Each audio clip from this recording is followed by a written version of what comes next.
Hello guys, welcome again to midnight classes.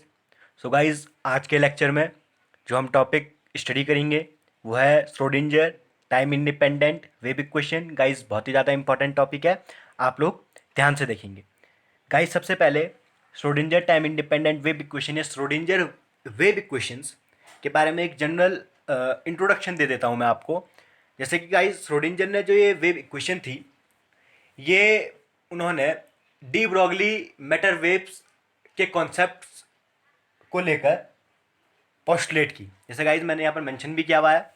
In 1926 Schrodinger presented wave equation as a development of de Broglie ideas of wave properties of matter. जैसा कि guys आप लोग को पता है कि आपने पिछली क्लासेस में स्टडी किया हुआ है, डी ब्रॉगली ने ये कहा था कि जिस तरीके से जो मैटर है आपका, वो आपका डुअलिटी शो करता है नेचर में, वो आपका एज अ पार्टिकल नेचर भी शो कर सकता है और एज अ वेव नेचर भी एग्जिस्ट या शो कर सकता है।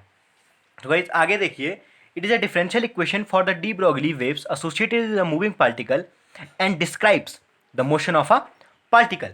सो गाइस, जो ये श्रोडिंजर इक्वेशंस हैं, ये डिफरेंशियल इक्वेशंस होती हैं जो कि डी ब्रॉगली वेव्स के साथ एसोसिएटेड होती हैं, किसी पार्टिकल की डी ब्रॉगली वेव्स के साथ एसोसिएटेड होती हैं। और जो ये वेव इक्वेशन है गाइज, ये उस पार्टिकल की पूरे के पूरे मोशन को स्टडी करने के लिए हम यूज़ कर सकते हैं या काम में आ सकती हैं। इसीलिए जो श्रोडिंजर वेव इक्वेशन है वो बहुत ही ज़्यादा इंपॉर्टेंट टॉपिक है गाइज। और guys, the variable quantity associated with the motion of particle is a function psi called wave function. जो वेरिएबल क्वांटिटी गाइज एसोसिएटेड होगी उस पार्टिकल के मोशन के साथ, जब भी कोई पार्टिकल मोशन में होगा तो वेव नेचर शो कर सकता है। उसके साथ उस समय पे जो वेरिएबल क्वांटिटी एसोसिएटेड होगी वो एक फंक्शन साई होगा, जिसे कि हम कहते हैं वेव फंक्शन। और गाइस, इस वेव फंक्शन के बारे में मैं आपको पिछली वीडियो लेक्चर में एक्सप्लेन कर चुका हूं। जिन्होंने नहीं देखी है वो पहले उसे देख सकते हैं, क्या वेव फंक्शन होता है और क्या उसकी प्रॉपर्टीज होती हैं। जनरली गाइस, जो ये वेव फंक्शन होता है यहाँ पर, ये स्पेशल कोऑर्डिनेट्स का फंक्शन होता है। जनरली एक्स वाई जेड यानी 3 डायमेंशनल पोजिशन कोऑर्डिनेट का एक फंक्शन होता है साई यहाँ पर। सो गाइस, आगे देखिए आप। और जनरली जो ये श्रोडिंजर इक्वेशन होती है, ये एक फंडामेंटल वेव इक्वेशन होती है क्वांटम मैकेनिक्स की। ये एक फंडामेंटल इक्वेशन या फंडामेंटल वेव इक्वेशन हम इसे कह सकते हैं, जो कि क्वांटम मैकेनिक्स में होती है।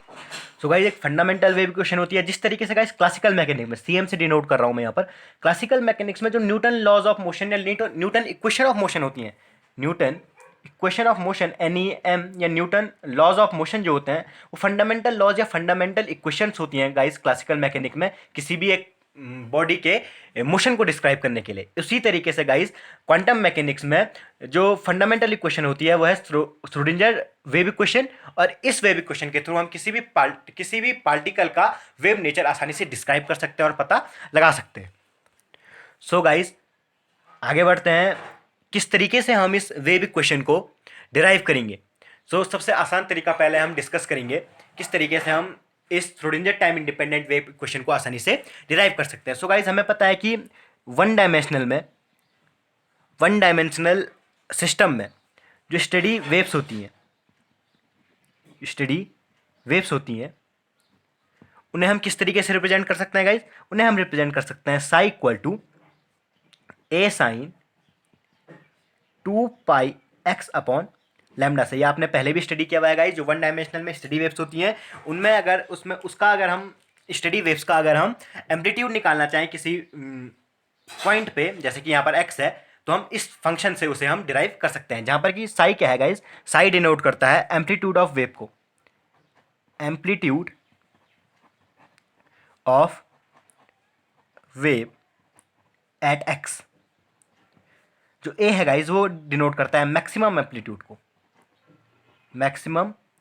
एम्पलीट्यूड को। जो लैम्डा है वो डिनोट करता है wave length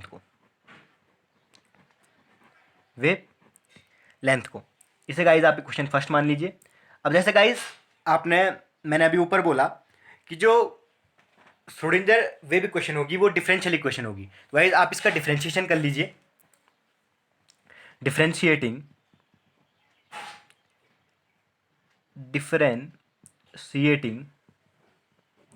equation first with respect to x.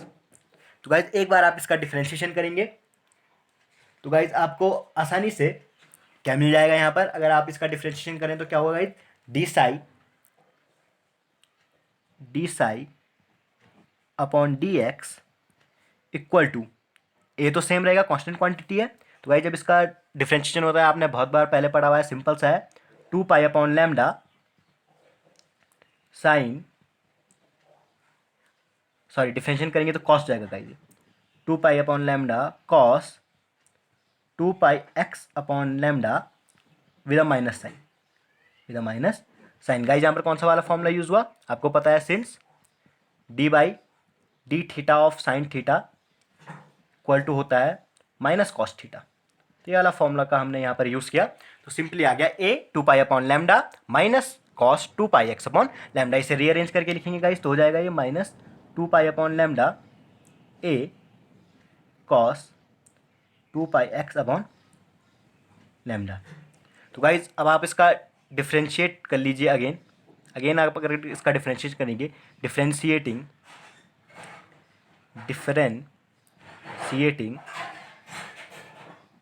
Equation second with respect to x. तो गाइज आप इसका दोबारा एक डिफ्रेंशिएशन कर लीजिए तो वो हो जाएगा guys d 2 psi over d x square equal to, तो गाइज ए है तो वो तो वैसे ही रहेगा, जो यहाँ पर -2 पाई बाई लैम्डा है ये भी ऐसे ही रहेगा।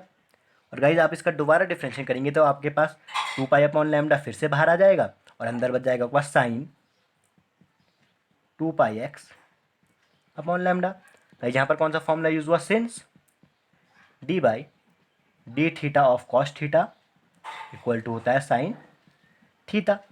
तो अब आप इसे रीअरेंज करके लिख लीजिए, तो गाइज हम इसे लिख सकते हैं equal to d 2 psi over d x square equal to, A आपका सिंपली ऐसे ही रहेगा, आप इसे मल्टीप्लाई कर लीजिए तो आपके पास माइनस साइन आगे से लगा दीजिए, तो 4 pi square lambda square sine 2 pi x upon lambda. थोड़ी सी और इसे रीअरेंज करके लिख लीजिए तो ये हो जाएगा इस -4 pi square over lambda square A sine 2 pi x over lambda. अब गाइज यहाँ पर देखिए जो A sine 2 pi x upon lambda है, ये पहली इक्वेशन में क्या है, साई, इसे हम साई से डिनोट कर सकते हैं। तो गाइज यहाँ पर हो जाएगा d 2 psi over d x square equal to -4 pi square upon lambda square Sai.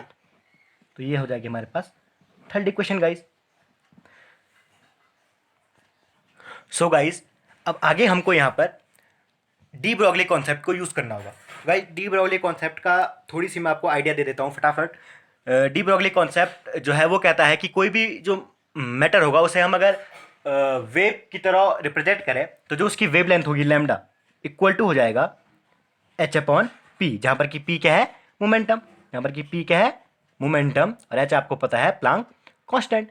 So guys अगर यहाँ पर जो पार्टिकल है उसका जो मास है वो m है और वो वेलोसिटी v के साथ मूव कर रहा है, तो गाइज उसकी अगर जो लैम्डा हो जाएगा, यानी जो उस पार्टिकल के लिए वेवलेंथ होगी, मैटर वेव जो होगी वो हो जाएगी lambda equal to h upon m v, क्योंकि momentum is the product of mass and velocity, therefore we can write lambda equal to h upon m we.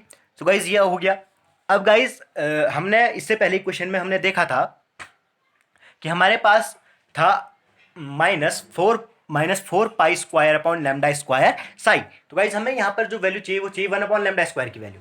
तो 1 अपॉन लैम्डा स्क्वायर की value guys हमें कैसे करके मिल सकती है, सबसे पहले तो आप इसका रेसिप्रोकल कर दीजिए। आप इसका अगर रेसिप्रोकल करेंगे तो 1 अपॉन लैम्डा इक्वल टू हो जाएगा एम वी अपॉन एच।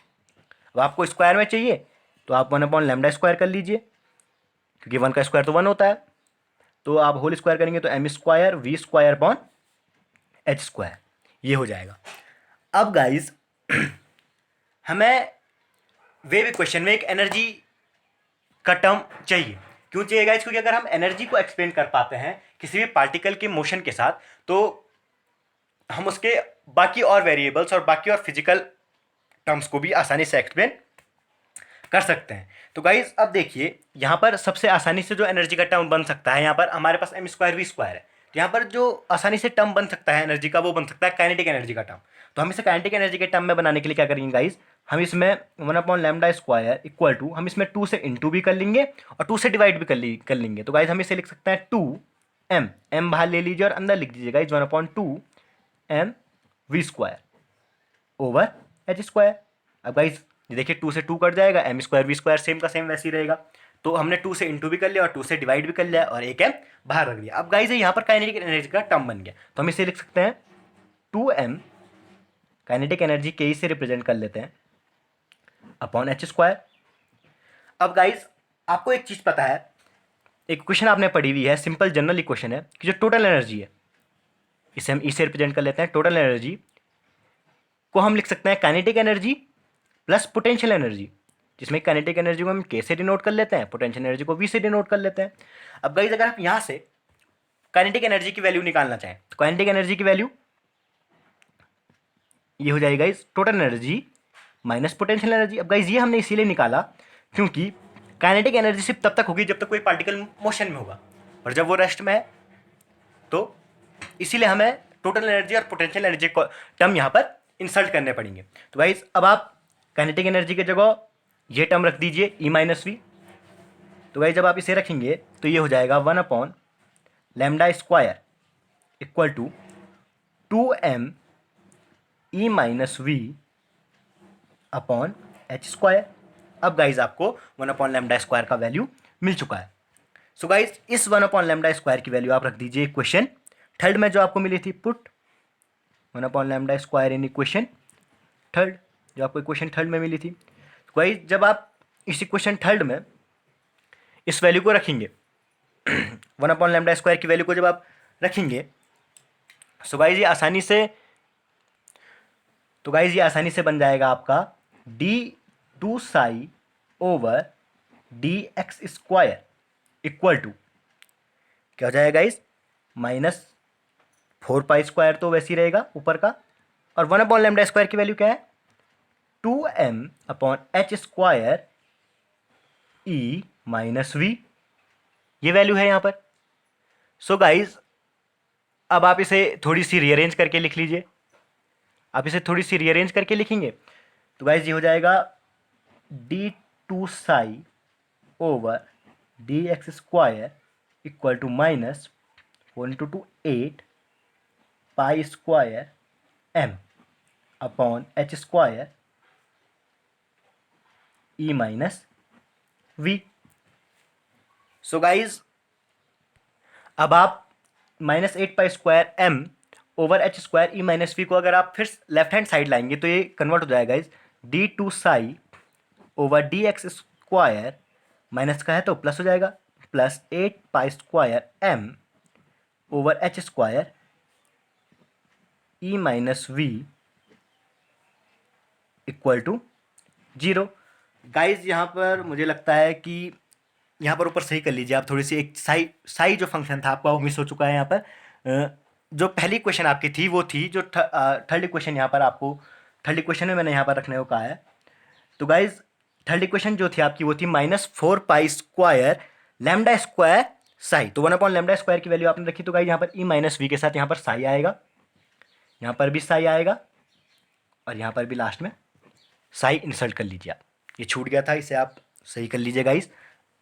तो इक्वेशन हो जाएगी d2ψ over dx² plus 8π² m over h² E-v psi equal to 0, जो कि है गाइज आपकी Schrodinger time independent wave equation. Guys देखिए इस इक्वेशन में कहीं भी टाइम कोऑर्डिनेट नहीं है, टाइम का टर्म नहीं है, टी नहीं है, तो इसीलिए जो इक्वेशन है यह है Schrödinger time independent wave equation. अब गाइज यहाँ पर सिंबल जैसे हैं, ये आपका टोटल एनर्जी है, वी आपका पोटेंशियल एनर्जी है, साई आपका वेव फंक्शन है, एच आपका प्लैंक कांस्टेंट है, एम मास ऑफ पार्टिकल है जिसकी मैटर वेव जिसके साथ एसोसिएटेड है। तो गाइज ये आपकी मिल गई आपको Schrödinger time independent wave equation.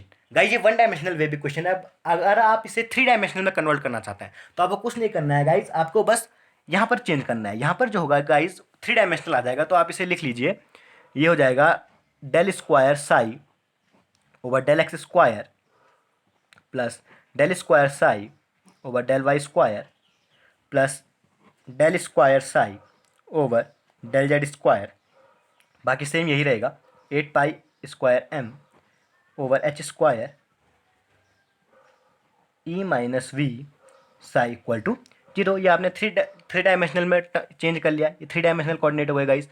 अब गाइज आपको एक चीज़ पता है, यहाँ पर मैं आपको बता देता हूँ, आपने पहले भी पढ़ा हुआ है, जो डेल स्क्वायर साई, अगर आप साई बाहर ले लें, अगर आप साई बाहर ले लेते हैं तो गाइज ये हो जाएगा del square over del x square plus del 2 over del y square plus del 2 over del z square psi plus 8 pi square m over h square E minus v psi equal to 0। अब guys इसे आप लिख सकते हैं del square, जिसे हम कहते हैं गाइज लाप्लासियन ऑपरेटर, ये आपने पढ़ा हुआ है। तो del square psi plus 8 pi square m over h square E minus v psi equal to 0। ये आप पहले भी पढ़ चुके हैं गाइज कि जो del square over del square plus del square over del y square plus del 2 over del z square को आप डेल स्क्वायर इस सिंबल से डिनोट कर सकते हैं, जिसे हम कहते हैं गाइज लाप्लासियन ऑपरेटर, जिसे हम कहते हैं लाप्लासियन ऑपरेटर, जिसे हम कहते हैं गाइज लैप्लासियन